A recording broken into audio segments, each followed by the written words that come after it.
You ask Tiger to solve. This deals with linear equations with one unknown. The final result is x equals 19/3. Let's solve it step by step. Group all x terms on the left side of the equation. Subtract 5x from both sides. Group like terms. Simplify the arithmetic. Group like terms.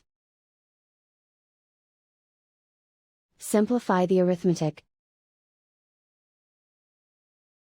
Group all constants on the right side of the equation. Add 3 to both sides. Simplify the arithmetic.